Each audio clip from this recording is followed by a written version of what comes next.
Good evening, I'm Steve Hensley. Several gun safety groups gathered in Washington, D.C. today to demand passage of gun control legislation.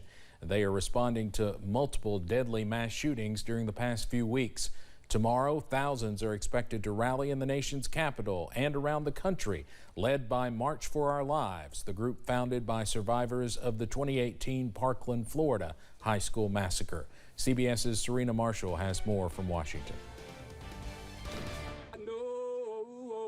A change gonna come. In the shadow of the U.S. Capitol, lawmakers, gun control activists, and survivors rallied to demand action from Congress in the wake of the tragic Robb Elementary School massacre in Uvalde, Texas. 19 elementary kids, babies, were murdered in their school. Chris Brown, president of Brady United, co-organized Friday's demonstration. We have an epidemic of gun violence in this country. We lose 45,000 people a year. We need comprehensive solutions. This week, the House approved a broad package of gun legislation that includes raising the minimum age to purchase a semi-automatic rifle to 21 and a red flag law designed to keep guns away from people considered a danger to themselves or others. But those bills right now are not expected to get the required 60 votes to pass the evenly divided U.S. Senate, where a bipartisan group of lawmakers are negotiating a narrow deal on guns, mental health, and school safety. Well, I'm interested in compromise. I'm not interested in just checking a box.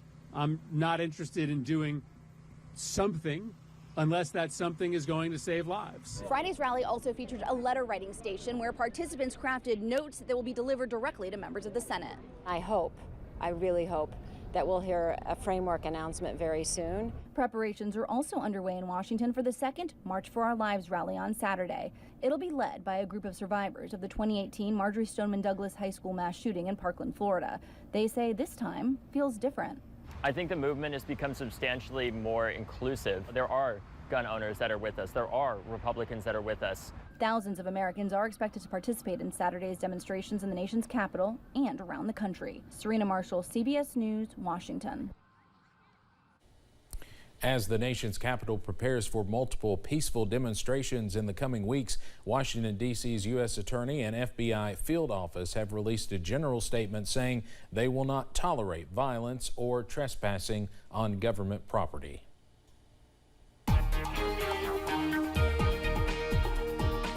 That was a nice start to the day on our Friday. However, as we've gone later and later into the day and as we head into the evening, showers continue to scoot on into the mountains here this evening. Oh, let's back it up. Here's our latest image from I-75 at Mount Vernon. It's raining there, overcast, and the rain is falling.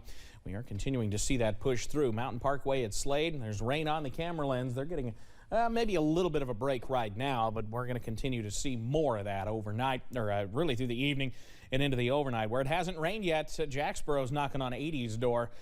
Where it's been raining a while, Irvin's at 65 and Moorhead is at 63, and then all manner of numbers in between. Most of us right around 70. Here come the showers. Working on through, heaviest right now, eastern parts of Knott County into southern Floyd County.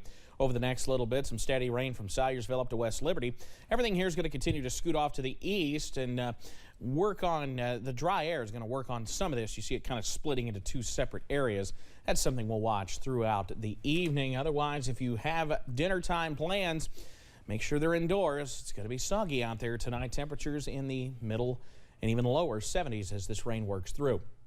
I've got the latest, though, on when our showers move out coming up in just a few minutes. Steve? Right, Evan, thank you. The White House wants to break up human smuggling networks moving migrants along the U.S. southern border. The Department of Homeland Security reports its sting operation is taking shape across the Western Hemisphere. The DHS's secretary calls it an all-of-government effort involving a number of law enforcement agencies in the U.S. and Mexico. The mission is to disrupt the web of smugglers using the border. More than 1,300 U.S. personnel have been deployed throughout Latin America as part of the effort. The U.S. has also invested more than $50 million in the operation. Dozens gathered in downtown Los Angeles, angry that some countries were not invited to the Summit of the Americas. They waved the flags of Nicaragua, Cuba, and Venezuela and chanted slogans such as "Cuba yes, blockade no." One of the protesters told CNN his purpose is to deliver a letter to U.S. President Joe Biden signed by different organizations demanding that he lift sanctions against Cuba and Venezuela. Back here in Kentucky, families in Taylor County are still rebuilding 6 months after a tornado destroyed dozens of homes and buildings. While rebuilding has been a challenge for many, the Wilson family is moving forward after losing all but their foundation. They're building in a different location on the same property with an added basement and a concrete enclosed safe room. They are taking precautions but still believe there was a reason in everything they have experienced the last 6 months. I know that the Lord went before us. He paved that way, and I just want to find the beauty in this. I don't want to miss what He's doing. The fact that we were at our friend's house with their friends when this happened was a godsend in itself because they had people there to support them.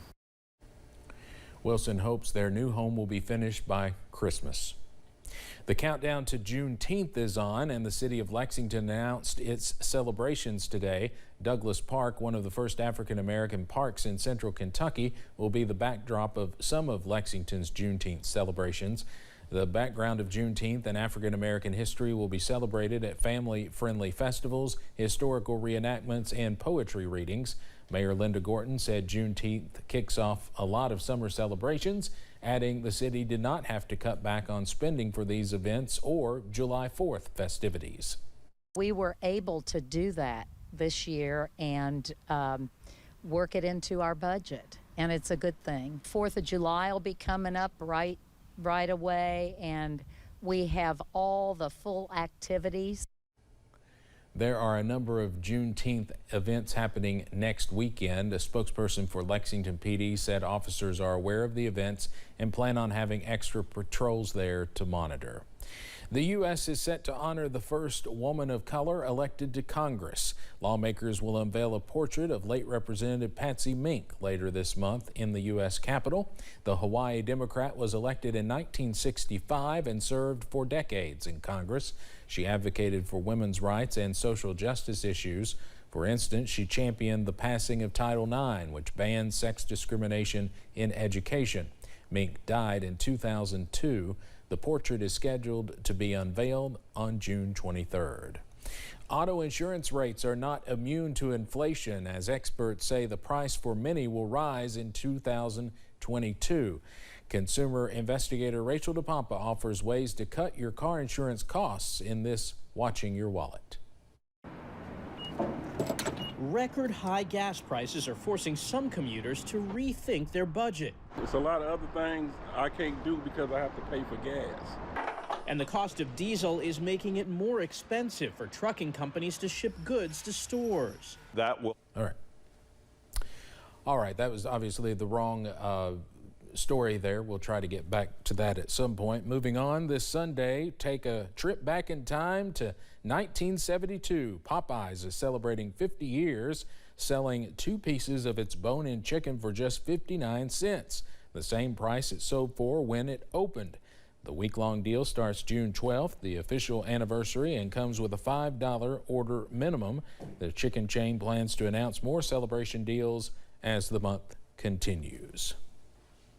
Coming up on Mountain News at 5:30, meet the Tony nominee who performed while 9 months pregnant. We'll preview the 75th Annual Tony Awards. Plus, we're going to continue to watch an increase in showers as we head later on tonight. The very latest details next.